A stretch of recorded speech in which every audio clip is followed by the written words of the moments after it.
Ada satu quotes yang menurut saya menarik tentang memahami diri ini dari Goethe.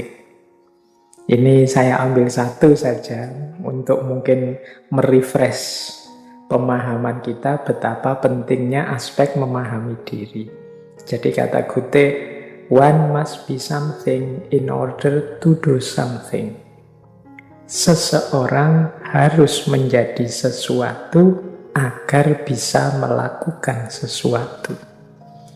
Nah, ini kan kalau dimaknai secara luas itu ya kita ini harus sesuatu dulu sebelum bisa melakukan sesuatu. Sesuatu dulu itu kan pertama-tama kita harus paham, kita harus kenal kita itu apa, kita itu siapa. Jadi kita bisa menunjuk satu barang, misalnya bantal. Itu kan karena kita tahu itu bantal. Kita tahu itu kursi, kita tahu ini laptop, kita tahu itu HP. Itu kan karena kita paham tentang kesesuatuan itu.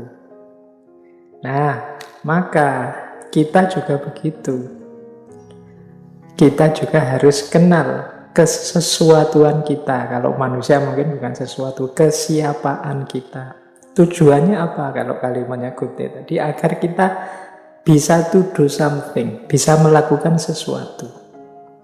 Ya kayak tadi misalnya saya contohkan, saya tahu kok kalau ini bantal.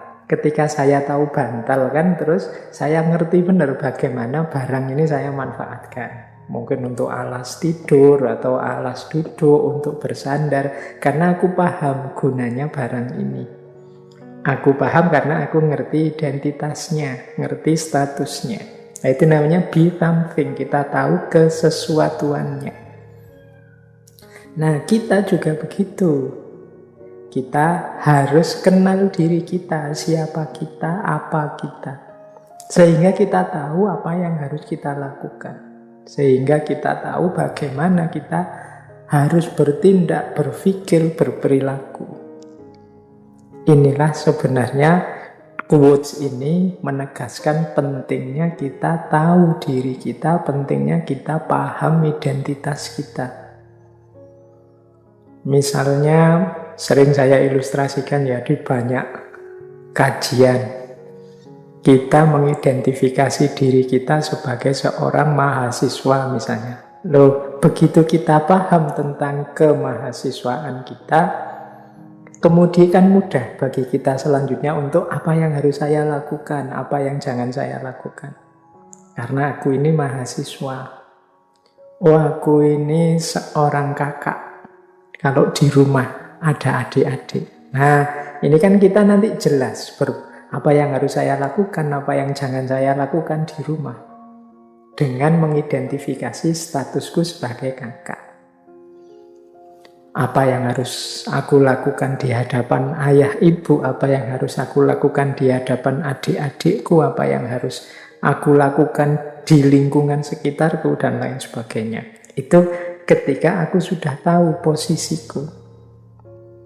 Ketika aku sadar siapa aku. Maka one must be something in order to do something.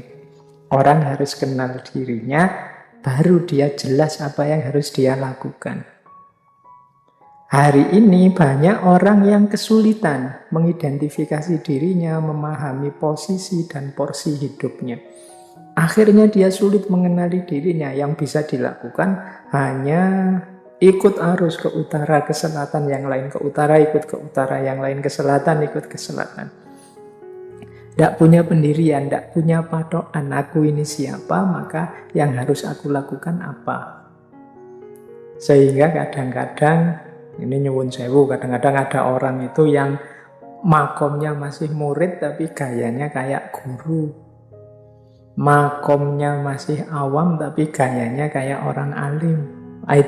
Atau sebaliknya, harusnya dia orang pinter, orang alim. Tapi kok gayanya kayak orang nggak tahu apa-apa, nggak peduli kiri kanan, dan lain sebagainya. Padahal dia harusnya yang memberi petunjuk pada umatnya, dan lain sebagainya. Ini menurut saya pentingnya orang sadar dan paham dirinya. Dengan kita kenali diri kita, kita pahami identitas kita, di sanalah jelas bagi kita selanjutnya apa yang harus kita lakukan dan apa yang jangan kita lakukan. Mana yang wajib jadi tanggung jawab kita dan mana yang ini tidak seharusnya saya lakukan. Nah, oke, kalau teman-teman nanti bekerja di perusahaan, di lembaga, di organisasi apapun, itu kan juga harus jelas, ini saya posisinya apa, tugasku apa. Jadi job description-ku apa sesuai dengan jabatan yang aku emban. Kalau di kampus misalnya, oh kalau dekan itu tugasnya ini, kalau ketua jurusan, ketua program studi itu tugasnya ini, kalau yang staff tugasnya ini, dan lain sebagainya. Itu kan dia bisa melakukan tugasnya ketika tahu posisinya apa. Inilah pentingnya orang mengenali dirinya, paham status dan identitasnya. Baik, kita lanjutkan. Nah, sekarang kita awali dari definisinya. Ada banyak sebenarnya definisi-definisi yang menjelaskan tentang identitas ini. Jadi ada yang mendefinisikan identitas itu di slide yang saya tampilkan, saya ambil contoh 3 saja. Meskipun ada banyak sekali definisi tentang identitas yang menjadi penciri masing-masing orang.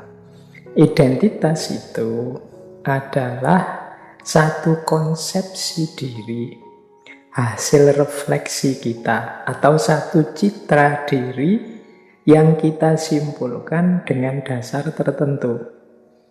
Misalnya dengan dasar keluarga, dengan dasar gender, dengan dasar budaya, dengan dasar etnis, dan lain sebagainya. Ini identitas. Maksudnya definisi ini, identitas itu citra diri kita, konsep kita tentang diri kita. Yang itu kita ambil biasanya itu dari berbagai sumber. Misalnya, oh saya itu dari keluarga ini loh, saya itu terahnya ini loh, saya masih keturunan ini loh. Nah ini menegaskan identitas berdasarkan keluarga. Atau berdasarkan etnis, oh saya orang Jawa, oh saya Sunda, oh saya Bugis, saya Madura, dan lain sebagainya. Ini kan konsep diri, citra diri yang kita simpulkan tentang diri kita berdasarkan etnis kita, berdasarkan budaya kita. Ini definisi pertama. Jadi, ya kalau berdasarkan definisi ini, berarti nanti diri kita ini punya citra sendiri sesuai kesimpulan kita, konsep yang kita buat untuk diri kita. Saya itu Muslim, Indonesia, Jawa. Nah, ini kan konsep kita tentang diri kita. Jadi karena Jawa itu gaya saya begini, oh karena Muslim yang saya lakukan ini, karena Indonesia yang saya perbuat dan aktivitas saya ya tentang ini dan lain sebagainya. Nah, ini definisi pertama. Ada lagi definisi kedua tentang identitas. Kalau ini lebih dalam, identitas itu didefinisikan sebagai distinct personality of an individual regarded as a persisting entity. Jadi kepribadian itu satu personalitas, identitas itu satu kepribadian yang khusus dari seseorang yang dianggap sebagai sesuatu yang menetap.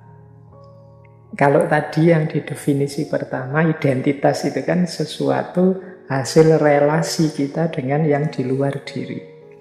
Kalau di definisi yang kedua itu, identitas itu sesuatu yang menetap, kepribadian yang menetap dalam diri kita. Misalnya ya, kita sering mengidentifikasi diri kita seperti ini. Saya itu orangnya pemarah loh. Nggak tahu kok begini ya saya itu. Nah, ini ciri definisi identitas yang kedua ini. Jadi seolah-olah ada kualitas yang menetap dalam diriku. Saya ini patriotis orangnya, rela membela negara dalam situasi apapun. Misalnya, itu distinct personality. Saya itu orangnya ngalahan, males kalau diajak konflik-konflik, silahkan sajalah. Nah, itu juga distinct personality. Ini juga jenis identitas. Jadi selain definisi pertama tadi yang kita mengafiliasikan diri dengan macam-macam variabel di sekeliling kita, ada juga definisi kedua. Kalau ini identitas itu ya sebagaimana karakter yang menetap dalam diri kita. Itulah aku, inilah aku. Nah, ini biasanya definisi identitas yang kedua. Terimalah aku apa adanya, itu biasanya orang merujuknya dengan gaya identitas yang kedua. Ada lagi definisi ketiga. Identitas itu a sense of individual autonomy. Jadi rasa diri yang otonom. Jadi di definisi yang ketiga ini, identitas itu lebih pada bagaimana aku mendefinisikan diriku. Jadi bukan tidak lagi tergantung pada hal-hal di luar diriku atau pasrah saja ada kualitas yang permanen dalam diriku. Tapi identitas itu dalam definisi yang ketiga ya bagaimana aku mempersepsi dan ingin membentuk diriku. Nah, ini definisi yang ketiga. Jadi identitas itu ada kalanya hal-hal yang ditambahkan dalam diri kita karena relasi kita dengan yang di luar diri. Ada kalanya identitas itu dianggap ya karakter, dianggap sebagai ciri yang khas unik dari diri kita. Ada yang menganggap ya identitas itu adalah cermin dari kebebasan kita untuk membentuk diri kita seperti yang kita inginkan. Jadi ini 3 definisi dari identitas. Yang satu terserah pada hubungan-hubungan di sekeliling kita. Yang kedua harus kita cari karakter-karakter khusus kita. Yang ketiga terserah pada kita seperti apa kita ingin membentuk diri kita.